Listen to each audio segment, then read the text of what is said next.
Politics and religion, they do not mix. They collide. We are back here in Washington, but the last thing I expected to find was a part street festival, music festival, and peaceful protest, especially since we're only a few days out from the general election. This campaign has been fought really on three fronts: the pandemic economy, and certainly the racial reckoning. But could we add a fourth front, religion and faith? The notion that we have to answer to somebody of higher authority than we are, I think, is very comforting.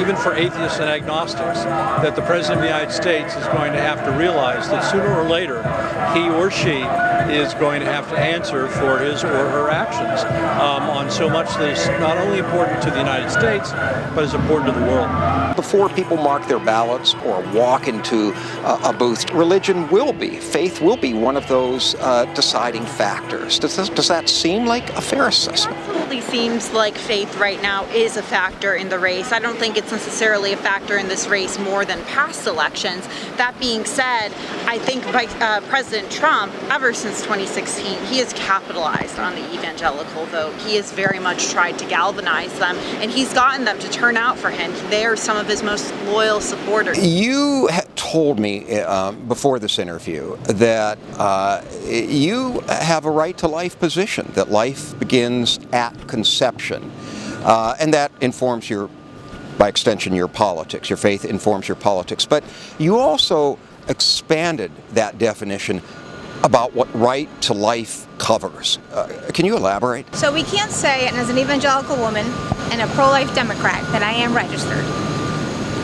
You can't say, well, I'm pro-life as an evangelical and only look at the issue of abortion. It's impossible to do that.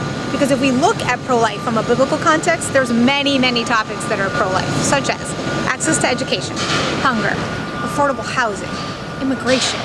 So we can't just look as believers and say, well, pro-life is when the baby's in the womb. Well, what happens when that baby's out of the womb? What happens when that baby's in the detention center? What happens when that baby is in an inner city that might not have access to proper education or living in housing that's available for that child to be able to get the proper sleep and nutrition, to get educated and proper education?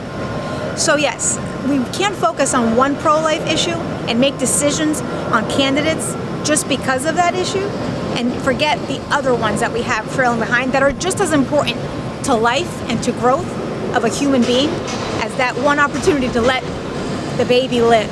I think for Vice President Biden, he ties faith into this differently in that it ties into his message on empathy. You know, he talks about carrying that rosary in his pocket, you know, when he thinks of the hard times, like when he lost his first wife and daughter, or when he lost his son, Beau, Hunter Biden going through his drug issues. You know, he thinks about faith as what has gotten him through these moments. He likes to talk about others. You talk about faith with other voters when that's how he connects with them. People want decency. They want humanity.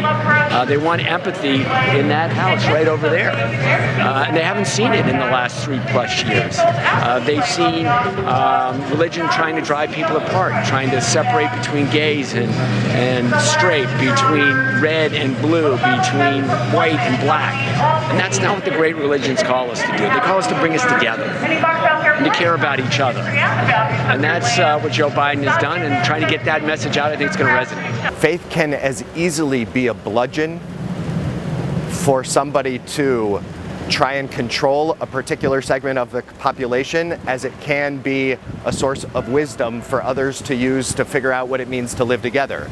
And so because issues like abortion, immigration, separation of church and state, religious freedom, freedom of speech, across the board are campaigning issues, and faith communities and faith-based traditions actually based on their values have what to say about them and feel deeply and passionately about them. There's no doubt that figuring out what it is a faith community believes can be a way towards framing a position around something they will end up supporting. And I think that that's happening regularly, and it's happening in ways, for the most part, that diminish the faith-based communities themselves.